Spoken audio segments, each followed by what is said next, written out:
Hello students, welcome to the class. So today we'll start a new chapter which is thermodynamics, and in this lecture we will cover the theory part 1 which is section 5.1 according to the NCERT. So this is the disclaimer. Now in our today's class we would try to look at the terms related to the chapter. Now in this lecture our objective would be to explain the terms. So these are the common terms which are related to thermodynamics, system and surroundings. Then we will try to differentiate between the closed, open and isolated system. Then at last we will talk about the internal energy. If I tell it about the topics specifically according to the NCERT, then we will see the 5.1 section which is thermodynamic terms, in which we will see system and surroundings, then types of system, after that state of the system, then we have internal energy as a state function. So after going through all of these theories, we will also look at an exercise which is an in-text question 5.1. Okay. Now let us begin the chapter.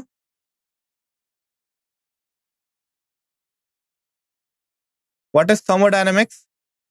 It is basically the branch of science which is mostly dealing with the heat. Okay. Now this heat can be related to two types of things. First is energy and second is work. To understand this thing, let us look at a diagram. So here is an illustration of how the heat changes takes place in our daily life. Suppose you are observing the boiling of water. Now, if you observe it minutely, then two things are happening on the basis of heat. First of all, your burner is providing the thermal energy to your water, and as a result, the water is rising up in the temperature. Simultaneously, suppose the vessel in which your water is boiling is open from the top.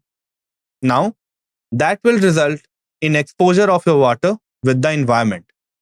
So what it will do, the water will here also try to exchange heat. And in that process, it will release the heat which is being absorbed during the burning to the surrounding atmosphere. So we can see how the flow of heat is taking place throughout the system. At the first part, we are seeing the part where the system is getting heated up, and in the second part, we are seeing that how the system is cooling down. Okay. Now, our laws of thermodynamics is basically dealing with this macroscopic system. Now, this is very, very important to understand. What is the meaning of macroscopic system and why our thermodynamics is only related to that system? So, by thermodynamic system, we are only interested in the larger part of the system. Like if you are considering an iron rod, okay, then in that iron rod, we are not interested that what is going on inside the molecule or what is happening to the atoms of iron, right? So suppose if we are heating it up, we will only look at the bulk, that how the temperature of your total iron rod is changing with the supply of heat. Is it clear? So remember this thing, your thermodynamics laws, so all the laws that you will see, the first law, the second law and the third law, all of these laws will be only applicable on your bulk of system, not on a single molecule or on a few molecules, which is about the microscopic system. Now, at a time, it can be a good thing or it can be a bad thing. How it can be a good thing? Because if you want to study the heat exchange of a given system, you don't have to get the tedious calculation that is going inside the molecule. You just have to observe it from the outside, and that's all. You can tell its thermodynamics. So this is the advantage. What is the disadvantage? Here you are not able to control small systems like your electron, proton, and all. So that thing cannot be studied under your laws of thermodynamics.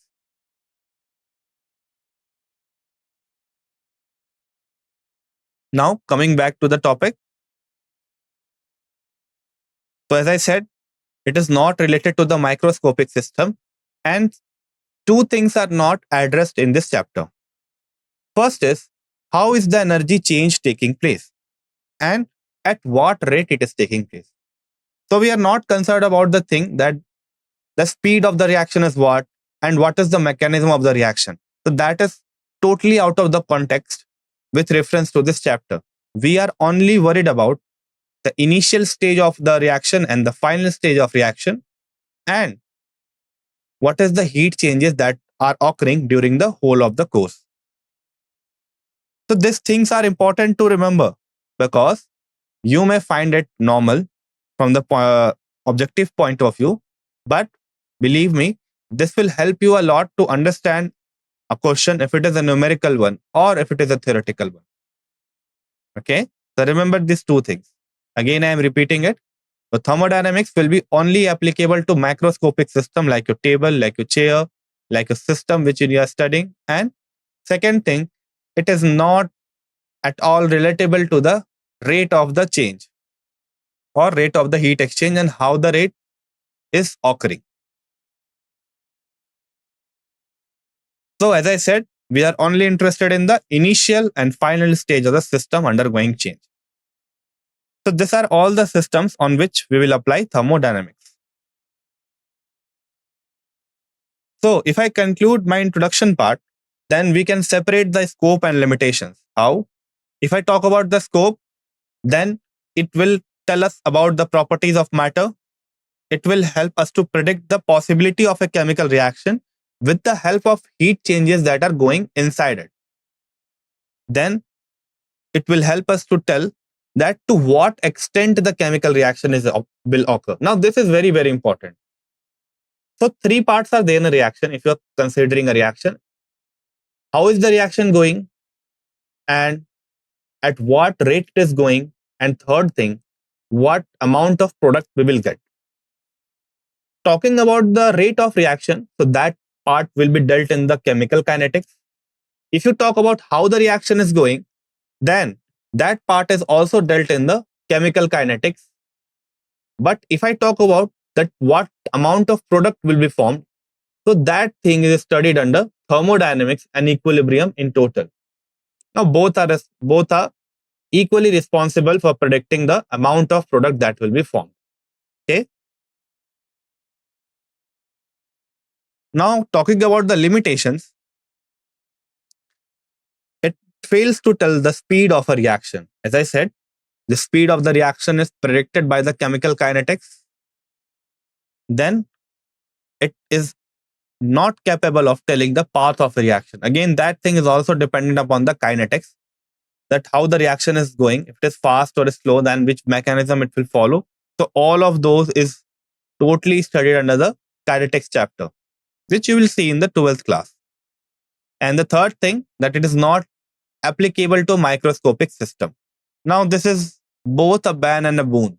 Same at a time. Why? Because you are not worried about the internal things that are going inside the system, but still you are able to predict the heat changes. And believe me, that is a very good outcome of this chapter, thermodynamics. Now there is a part which also deals with this small microscopic system, and that is something which we will not study in our 12th class. So that thing is statistical thermodynamics. But about the macroscopic system, we will deal it here. So this is all about the scope and limitations. Now our focus should be on the thermodynamics term. Now these terms are very, very important. You will be able to solve any numerical or any question only and only when you are able to grasp these terms, because this will be used in your questions. So the first term is system. So if you consider your whole universe, then a important part of that universe where your reaction is going on, we will call it as the system, where we are interested in. Then talking about the surrounding, apart from the system, whatever is left in the universe will be called as surrounding. So it is written simply as rest of the universe outside the system. So what we can say, the system is the part where the reaction is taking place, and the surrounding is the part that is left apart from the system. Now this total summation of system and surrounding will give us the universe. Okay. Now there is a third important component here. What is that component?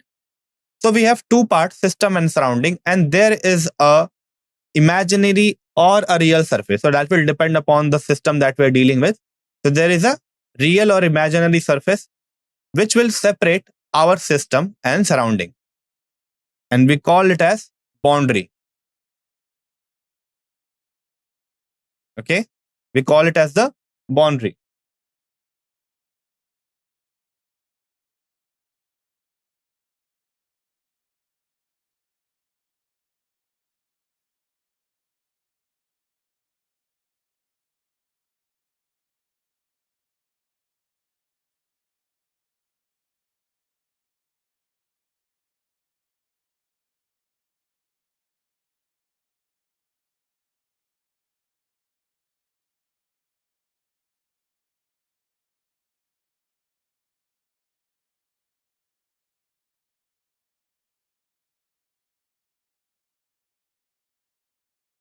So if you consider this diagram here that is given here, so there are two parts. So there is a green part on which it is written as surrounding, and there is a blue part. It is simply a beaker where some liquid is stored. So that we are telling it as the system. And this whole setup is called as this universe. Okay, so this must be clear from the diagram that is given. Now let us look at different type of system that are possible. So the first type of system is open system, which is allowing two things. What are those things? So it is allowing the exchange of energy and the exchange of matter as well. So we call that system as open system. What example can we take? We can take the example of an open beaker. Suppose we are keeping a beaker and putting water inside it. So our water is exposed directly to the environment. As a result, the water molecule will slowly evaporate and there will be change of mass. And due to the gain of heat for the water to go to the vapor phase, it will also exchange heat or energy. Now coming on to the closed system, it can exchange energy, but it will never exchange matter. Okay. Now in our discussion, we will be only focusing upon the closed system and the isolated system. Now what is isolated system? In our isolated system, we only do the exchange of energy and matter. Okay. So we will not exchange both of this. In that case, we call our system as isolated. What will be the example? You can take a thermos and keep water inside it.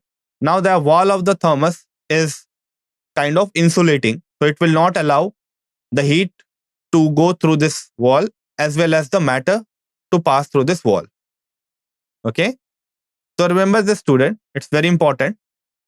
Each and every system that you will try and solve numerical on will be either isolated or it will be closed. You will not deal with an open system where the exchange of matter is possible. Is it clear? Okay.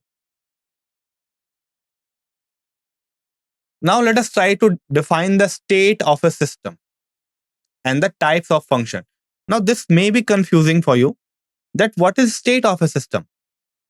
Now for this you must have heard a term which is state of mind, okay, or state of a person. What does it mean? So in some sense it is defining that how the person is living and what are the perceptions of this person. So all those qualities can be under your state of person or the state of mind. So what is your mind thinking? Is it thinking about good things or bad things? So that is all about the state, right? So when we say it as the state of system, here also we are saying about the certain stage of the system where we have certain values of the functions. Now, what are those functions and what is that state? Let us discuss. So what we can say for the definition part, it is basically the condition of a system which is determined by the macroscopic properties, which can be pressure, volume, temperature, amount. So for amount, we have taken the mole. This term may look simple to you, but it is a bit abstract. Okay, so it may be difficult for you to swallow. So simply take this state as the condition of a system, right? So it is basically the condition of a system, and your condition of the system is being specified or is being defined by certain macroscopic properties, which are pressure, volume, temperature, and amount. And there can be much more macroscopic property. Okay, density can be there, mass can be there. So all of this will be the defining part, which will define your state.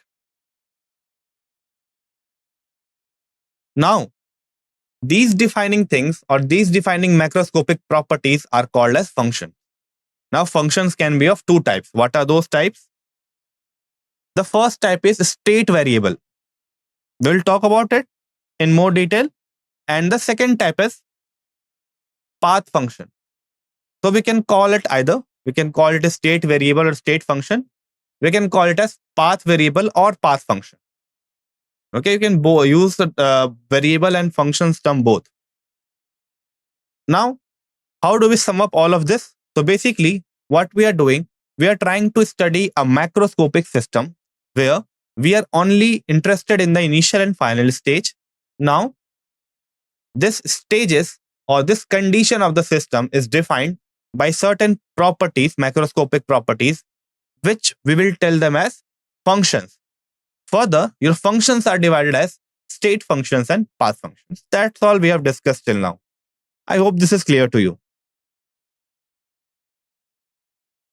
So let us discuss about the state variable function first of all.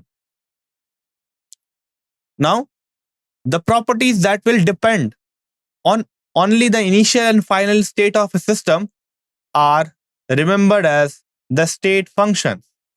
Now, this thing is quite difficult to understand in terms of physical significance.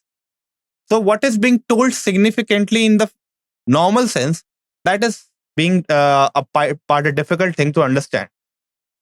So if it is difficult to understand the definition, it is very difficult to understand the examples and how those examples are fixed. So I will tell you a trick to remember that which function will be a state function and which will be a path function. Okay. So there is a very simple trick to remember that. What is that trick? So there are certain numbers of functions which are state function and rest of all are path function. As I said, your system will only depend on the initial and final stage. Now suppose you are trying to bring a change in your system and you are going through a long process, but the assumption is that from wherever you start, you should end at the same point. Okay. So suppose you started from a certain place like Delhi, and then you move through Mumbai, you move through Chennai, and you and coming back from that part, you are now back to the Delhi. So this is one way. What is the second way? You can start from Delhi, move on to abroad, move through different countries, and then come back to Delhi. So these are two ways you can do it. But in both your ways, the value of the state function will not change because you are starting from Delhi and ending at Delhi. So this is the most important thing regarding your state variable. It is only dependent upon the initial and final stage. Like in this case, your initial and final destination was Delhi. Here, your initial and final state will be same. Okay.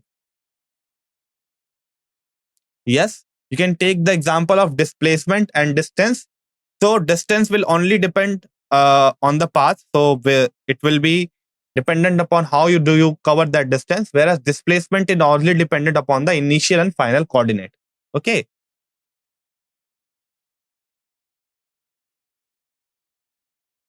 Now, what are the example of state functions? You can take the example of temperature, pressure, volume, energy, enthalpy, and entropy. Now, coming on to the path function. Opposite to the path function, we have the state function. As simple as that. So, we can say that your path function will depend upon the path that you have used to do that work or to change that system. Now, your rotation around the India from Delhi to Delhi is difficult from rotation around through abroad from Delhi to Delhi. Okay, so that is the difference between these two. So here, the path function are those which are dependent upon the path. How do we understand it? How do we differentiate it? Now, there are only two path functions, okay? And remember this name, this will be always two, no matter which system you are considering. And those are heat and work. So heat and work are the only path functions, right? Till now. Okay. So again, I am repeating your part. So what are path functions? Here, the change in the function will depend upon the path you have taken. Okay, so let us try to simplify this thing on a different basis, right? So let us take the example of work. I have said that your work is a path function. Now you are doing the work. What you are doing? Suppose you are carrying a box. Okay, you lifted a box. Now you lifted that box and you have gone to the downstairs. Okay, you now go to the downstairs. Then you come back to the upstairs. Here, you are starting from the same point and ending at the same point. So we can say that the work that you will calculate will depend upon the whole path that you have traveled. Okay, suppose you have taken a longer way instead of this path, then in that case, you will do a larger amount of work. Okay, but if I talk about your say internal energy, then it will remain same because you are doing the same thing. You're starting from the same point and ending at the same point. Therefore, there will be no net change in your internal energy, but you will do some amount of work. Okay. And same thing can be said for the heat. So suppose you are heating a body, you are supplying initially 20 joule amount of heat, then you are supplying again 40 joule amount of heat. Then what is the total heat you have supplied? 60 joule. Now, in doing this, you are bringing the system back to the position where it has started, but still that value will remain same. But if it was a state function, then in that case, your value should not be changing. Okay. Clear? Now to remove your confusion that which function will be called as the path function and which function will be called as the state function, we will take an example. We will take a shortcut. What is that shortcut? We will say that all the functions are state functions. Okay, so first listen this. All the functions are state functions except your heat and work. Remember, this is very, very important and it will help you much in deciding that a function is state function or path function. Now, there are anomalies to these. Remember the anomaly as well. What are those anomalies? So the first anomaly is if your heat change is occurring at constant pressure or at constant volume, then in that case, your heat change cannot be a path function. In that case, we will take them as state function. Clear? So this is the first point. I'm again repeating it. Heat and work are always a path function, except if your heat change is taking place at constant pressure or constant volume. And the second criteria is if your work is done at zero heat exchange. Okay. Now, in both of these cases, your heat and work will be acting as a state function. Apart from this, everywhere you will take your heat and work as path function. No, constant means not zero, I would say. So constant means you are not changing the volume while supplying the, or you can say while changing the volume. When you are doing some heat, you are providing some heat. You are not changing the volume. Suppose it is 20 liter and you're supplying heat, then you're not changing the volume. You're keeping it as 20 liter itself. Okay. Now the question still remains the same. How are we saying that heat is independent of path? What is the logic behind it? Okay. So it's very simple to understand. Suppose you are heating a body, you are heating a system, and during that heating process, you are supplying certain amount of heat, right? So suppose in the first case, you are supplying the heat in 3 steps: 20, 30, and 40 joule, right? And you are supplying the heat at constant temperature. Again, I am repeating it. How are we concluding that your heat is a path function and not a state function? So what are we doing? We are supplying heat to a body in 3 steps, which is 30, 20, and 40. And this heat is supplied at constant temperature. In the second case, what we are doing, we are again supplying the heat 30, 20, and 40. And this time, we are not supplying heat to the system. We are not keeping the temperature constant. If you analyze these two situations, you will observe that the heat changes are different in both places. Okay. The heat changes are different in both places. Now, these two anomalies that you are noticing right now, we will discuss about them, that why they are not path function but state function. So that is a long journey to right now travel. So we will move through thermodynamics, we will move to internal energy, and there you will get what is the reason behind this two anomaly. Okay. Now we will talk about the extensive and intensive property. So this is something which you have to think of. You cannot apply a direct rule or a direct trick to remember it. Now, what is extensive and intensive? First, we will try to understand that part.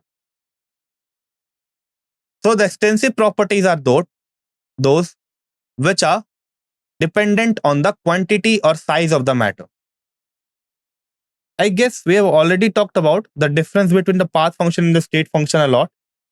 So the path function's value depend upon the path that we have taken to complete it, and the state function value is independent of the path. Now, how can you think it of? You can take a cyclic process. In a cyclic process, we start from a same point and end at the same point. You will notice that the value of the state function has not changed at all, whereas the value of the path function has changed. Why the value of state function has not changed? Because you started from the same point and end at the same point.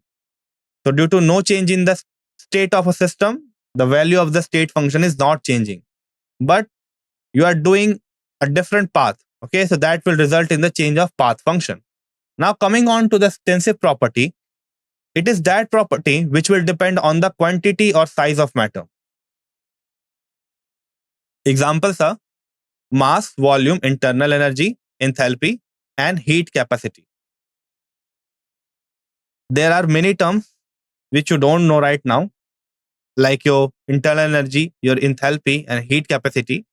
We'll talk about them, but you know about mass and volume and how it will be a extensive property. So it's very simple. If you take two different pieces of rock, one of the rock is having a greater size, the another rock is having a smaller size, then both of them will have a different mass. So we can say that your property, which is mass, is dependent upon the size or the amount of the stone that you have taken. Okay. And the volume will also be different for the two stones. So we can say that mass and volume are dependent upon the quantity or size of the matter. Then next we have the intensive property. What are intensive properties? So opposite is true for the intensive property. It will not depend upon the quantity or size of matter. Okay. So let us take an example. Suppose you are comparing two persons, right? If you consider a two well-being person, then both of them can speak. Okay. So both have a mouth, both have 2 ears, a normal two person have both, all of these things. Okay. Now, the question is that, is having both ears, both eyes, what it is? It is simply a intensive property. Or you can take a more prominent thing, which is soul. Okay. So if you are taking two person, right? Then both of them will have a soul. Okay. So soul is somewhat an intensive property and it will be present in all of you. Clear?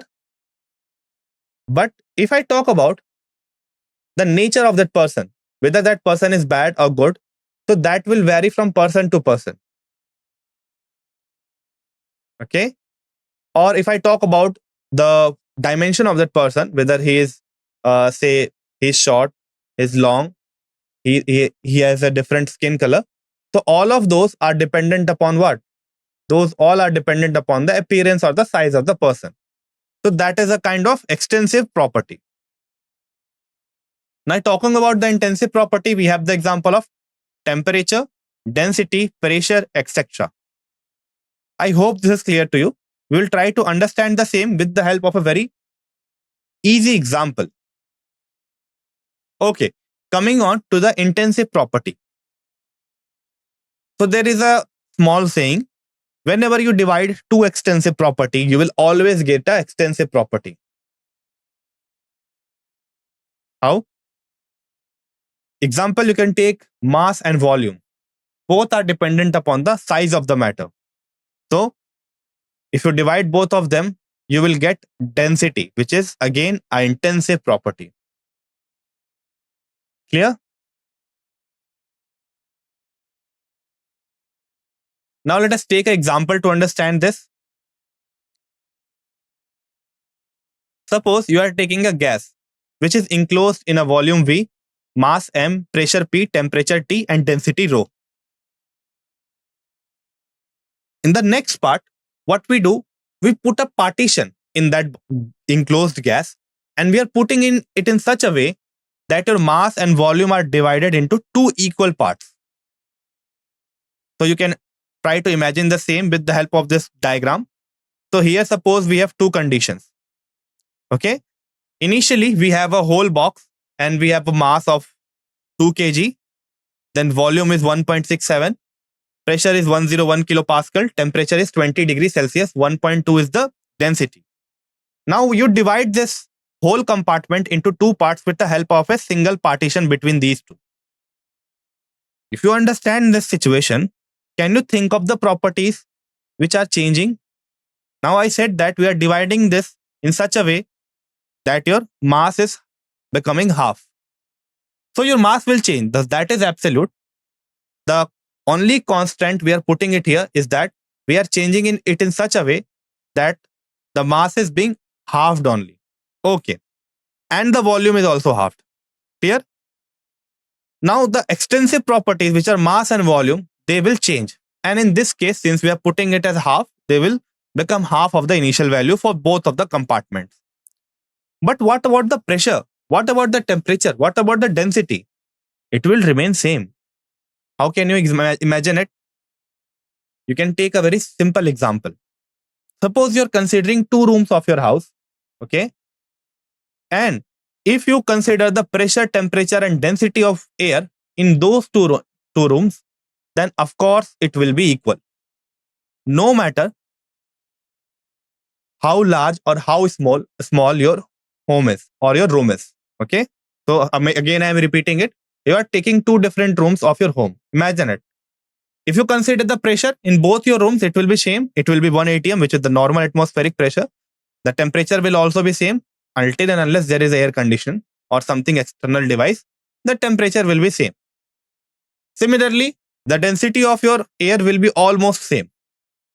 But if you consider about the mass and the volume of these two different sized rooms, then the bigger room will have the greater mass of the molecule, whereas the smaller room will have the smaller mass of the volume and the mass. Why it is happening? Because the size of the room is changed. So the extensive properties have different values. I hope this clears your concept of what? Of extensive and intensive property. And it's very easy to imagine this thing. Okay. Now, if it is clear, we can finally say that your extensive property is only dependent upon the size and quantity. Therefore, on partitioning this, we are getting two different values of mass and volume. Now, can you think of more example? So we have already seen an equation that whenever you divide two extensive property, you will always get an intensive property. So can you think of an example where we are dividing two extensive property and getting an intensive property? One of the examples is already told, I guess, which is mass per unit volume, which is density. So density is again a intensive property. So think of more examples. Okay. Now moving on further. So force is not a force per unit area. Okay. You can think of it. Pressure. Yeah, it will be same. So pressure will be say intensive property, but think of it in terms of chemistry. So that would be more helpful for a numerical problem. So force is something which we do not encounter much in physics chemistry. There is a small encounter in case of work and all, but still that encounter is not that much significant. So what you can think of all? So think of some molar properties. Suppose I am saying it that 1 mole of a gas, 1 mole of oxygen gas is having a mass of 16 grams. So that is called as molar mass. Now, as soon as I say that, how do we define it? What is the formula for the molar mass? It is given mass by molar. It is given mass by what? Molar mass. So in this way, we define the molar mass. So what is the formula for that? What is the formula for molar mass?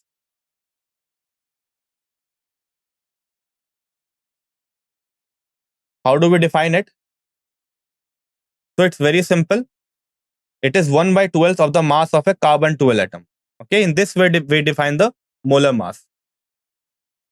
If you are considering it for the oxygen, then we take 1/12 of the mass of a carbon-12 atom and divide the mass of one oxygen atom by 1 by 12th of the mass of a carbon-12 atom. Okay. So we are dividing two masses here, and mass are extensive property. So therefore, the molar mass is also a intensive property. So no matter which oxygen molecule you are taking, always 1 mole of oxygen molecule will have a mass of 16 gram, and it is damn sure. I hope this is clear to you. Now moving on to the next topic, which is different types of process. Now this is also very important to understand. What is process and how do we define it? Suppose we are doing a work or we are doing a thing, and in that overall thing or in that overall process, we are trying to supply no heat to the system or to the surrounding. Or you can say it directly that there is no exchange of heat between the system and surrounding. In that case, your process will be called as adiabatic process. Now your heat is zero, the heat exchange is zero. So we can write dq is equals to 0. Okay. Then next we have isothermal process. Now these are very simple. If you are keeping the temperature same throughout the process, we call it as isothermal. If you are keeping the pressure same, you call it as isobaric. Then we have isochoric for the constant volume. And lastly, if the initial and final state both are same, then we call it as cyclic process. So all of this process are very important. Remember all of this process name with the definition, and I guess it's very simple to remember all of this. Okay. Now an important thing. Suppose you are taking a state function, then for every state function, your cyclic process will have a value of for a cyclic process, the value of the state function change will be 0. Okay. So for example, we can take internal energy and enthalpy. We'll talk about them. So for now, you can take it as that. that internal energy and enthalpy both are state function. Therefore, for any cyclic process, it will have a change in both of them as zero. Now remember, student, you will not say that the internal energy or the enthalpy or any state function is zero. You will always say that the change in the state function is zero. So this is very important to understand. There is a very important differentiation between these two. Okay, you will never say the value of the state function is zero for a cyclic process. You will always say the change in value of the state function is zero for the cyclic process. We are determined about the change. And if I talk about all these terms and all the thermodynamic terms, we will only be discussing the change, not the accurate value of the internal energy or the enthalpy or any other thermodynamic function. Now let us start our discussion on internal energy. So as I have told, we will deal this also. So what is internal energy? If you are taking a system and you are trying to sum up all the energies that are present or possessed by the system, we call that sum as internal energy. How you can think of it? Think of it iron metal now, or you can think of any other metal or any other liquid. Inside that molecule or inside that state of system, you can say it can be liquid or solid or any other state, there will be molecules that will be present. Now, those molecules will move or vibrate to and fro. We know it. We know about the Brownian motion in liquid. We know that the molecules are always moving with some speed. They have a kinetic energy. We've studied this thing in 10th class also. Now, this movement is resulting in an energy of the system that we are considering. And that energy, we call it as internal energy. So this is the most simplest way you can think of internal energy. As I said, we are only interested in the change. Now, how do we represent the change in internal energy? For that, we use the term delta. Now, there is an important point. We use this delta only for state functions, not for path functions. Okay. For indicating the change in state function, we can use delta also and d also. So delta is for a greater change and du, suppose we write du instead of delta. So du is for a smaller change. As I said you cannot use this delta sign for the path function. So you cannot write delta q or delta w. You can write dq and dw. That is good enough. But you can't write delta q and delta w. That is scientifically incorrect. Why it is incorrect? Because it is a path function. How do you calculate the change in internal energy? It's very simple. Since it is a state function, it will only depend upon the final and initial stage. So you will subtract the final minus the initial to get the final internal energy change. Okay, so we are always interested in the change and not in the actual value of the internal energy. And it is not possible at all to calculate the overall internal energy of a given system. So what we call U final, it is the internal energy system at the end of the process, whereas your U initial is the internal energy of the system at the beginning of the process. Okay. So both W and Q are not state function, but the quantity W plus Q is a state function. Why we are calling it as a state function? Because W plus Q gives us internal energy. So that is the reason we never call W and Q individually as a state function. And we have seen it. We only call Q as a state function when it is occurring at constant pressure and constant volume. And we call work as the state function when it is occurring at zero heat exchange. Now there is a third exception. So that says, so whenever we add W plus Q, we will get the change in internal energy. Therefore, we call W plus Q as a state function because internal energy is a state function and also an extensive property. Now, how do we change the internal energy system? So there are two ways to do the same. What are those ways? The first way is passing on the heat. Okay, so you can pass the heat in or pass the heat out of the system. The second way is doing work on the system or work is done by the system. And the third way through which we can change the internal energy is by changing the amount of matter. So matter enters or leaves the system. But we have already told, I've already told you before the start of the class that we will only discuss those systems where there is no exchange of matter possible. Okay, so we will not deal with this matter exchange. We will only deal with the heat exchange and work done. I hope this is clear to you. Now, let us try to do the same. We will try to change the internal energy by doing work. So I will give you a very simple example. Before that, you should understand what an adiabatic system is. We have already seen adiabatic process. So whenever a process that is occurring is adiabatic process, then the system corresponding to that process will be termed as the adiabatic system. Okay, it's very simple. And for the adiabatic system to exist, the walls should be also adiabatic. So three terms are there. Adiabatic process, the process in which no heat change is taking place. Adiabatic system, the system which does not allow the heat exchange of heat. And the third, which is wall, adiabatic wall, which is again the wall that is not allowing the exchange of heat. All of these can be shown in this diagram. You can see a system here where the matter and energy both cannot be exchanged because the Q which is going inside the system is completely zero due to the presence of adiabatic wall. Now let us try to change the internal energy by doing two things. But two ways are possible.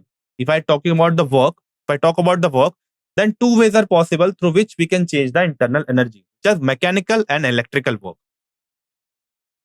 So let us consider a system.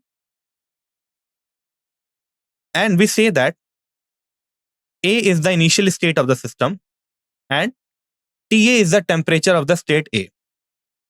Whereas UA is the internal energy of the system in state A. So all things are mentioned here. So three things are there. We are considering a system at state A where the temperature is TA and the internal energy is UA.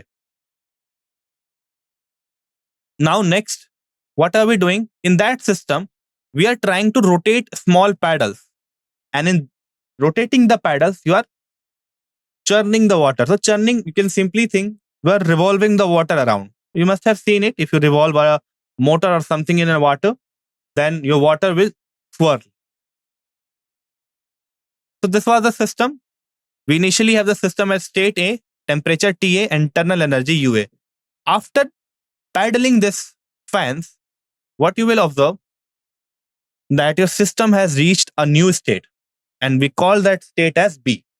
And in that change, we have changed the temperature as well to TB. So initial temperature was TA and now it is TB. If you are changing the temperature by doing the work, you will also change the internal energy. Okay. And since you are doing work on the system, therefore, the internal energy of the system will increase and that will result in an increase in temperature as well. How you can think of it? So if you have seen a washing machine, okay, then during the rotation of water inside it, the water inside it gets heated up. Okay. So what is happening to the water inside the washing machine? It is being rotated. As a result, it is getting heated up. So here also, similarly, since the water is churned using your paddle, you are increasing the temperature of your system from TA to TB. Okay. Similarly, you are changing the internal energy as well. So now your internal energy is suppose UB. If I tell you what is the change in internal energy, so it's very simple. We know the initial state, which is UA. We know the final state, which is UB. So total change in internal energy will be represented as delta U is equals to UB minus UA. Now we have done the mechanical work. Let us try to do the same work through electrical appliances. Suppose you are taking a immersion rod and putting it in the water. What will happen? As you will switch on it, slowly the temperature of the water will rise. Okay. And that change can be written as TB minus TA. Now in this thing, JP Jules showed that the amount of work done on the system, no matter what it was done, produce the same change of state. Okay, so you're doing the work in two ways. First, by mechanical work, second, by electrical work. And you're doing the same amount of work.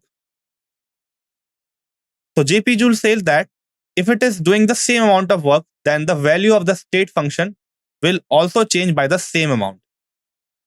So we can say that in the above two ways, we are trying to change the state of the system.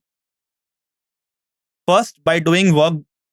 So the work is done adiabatically. Remember, where we are churning the water, we are trying to keep the heat change as zero. So work is done adiabatically in the first process.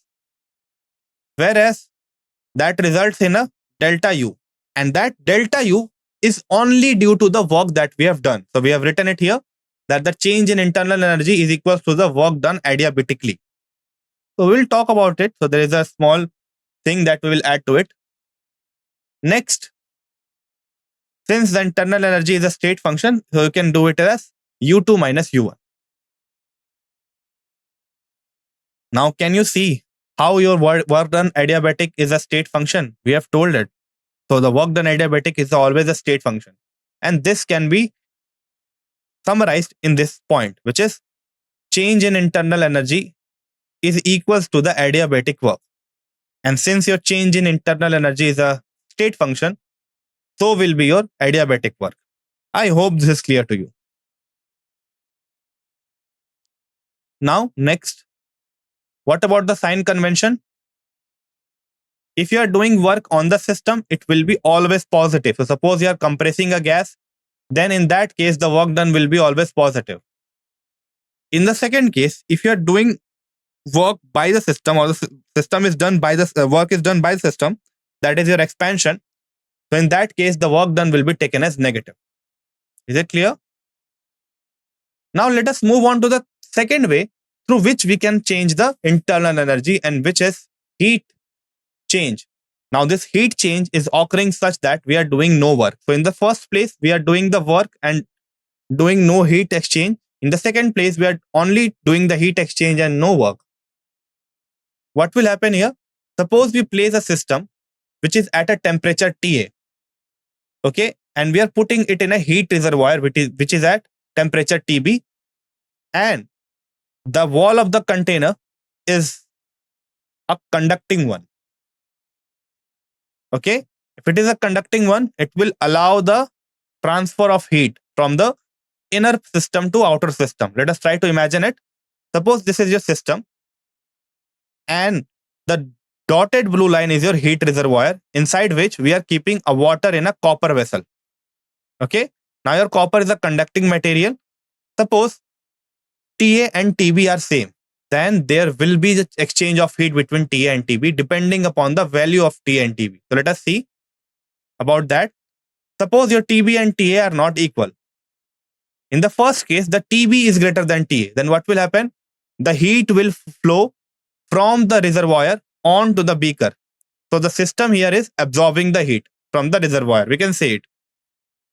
Similarly, if you are taking TB less than TA, then in that case, your system will lose energy. Now, question arises, how are we saying that? So take the example of a cup which contains hot tea. If you keep that hot tea long enough to be cooled down, then what must be happening? The tea that is present inside the vessel, it must be exchanging heat with the surrounding, because your tea is at a higher temperature and your surrounding is at a lower temperature. The exchange of heat is occurring from the tea onto the surrounding. If suppose now your tea is cooler, so you take a cold coffee, suppose. So initially the cold coffee will be cold enough, but soon it will be according to the temperature that is around it. Okay. Now here what happens, since your environment is at a higher temperature, the heat is being transferred from the surrounding to the system, which is your cold coffee, and finally your coffee becomes at a normal temperature, comes to a normal temperature. So we will always say that the amount of heat is dependent upon the temperature difference. So this is very, very important.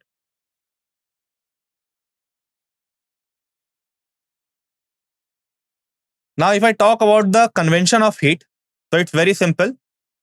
If you are supplying heat to the system, we call it as plus Q. We take the value as plus Q. If your system is giving out the heat, then in that case, we take it as minus Q. And this is opposite to what we take in the physics. Okay, so we take opposite case. So do not confuse it with the physics convention. If I talk about the general case, which is the third case, what is the general case? The general case says that it will be defining your first law of thermodynamics. Okay, so this is very, very important. It says that the energy of an isolated system is constant. Isolated means if your system is not doing any work, not exchanging any heat, then the energy will not change at all,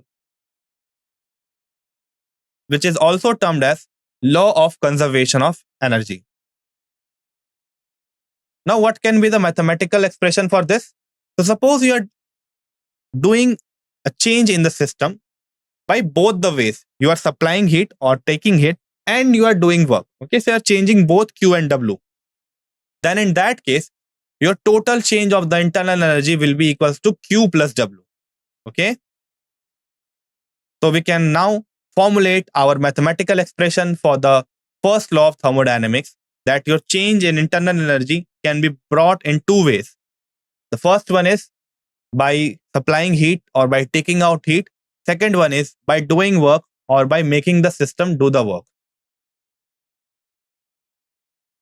Now the Q and W will define our final internal energy of the system. Okay. Now, as I said you earlier, that Q plus W will be equals to delta U. So we will call this whole thing Q plus W quantity as the state function. Yes, there is a possibility where you cannot supply heat, but still you can change the internal energy of the system. Okay. So if you are doing a work, so if you are suppose rotating the water very fastly, okay. So here you are not supplying any heat. Okay. But still you will see after some time that the temperature of water has risen. So in this case, you have not supplied any direct heat. Instead, you have done work on the system and you have changed the internal energy of the system by increasing the temperature. Okay.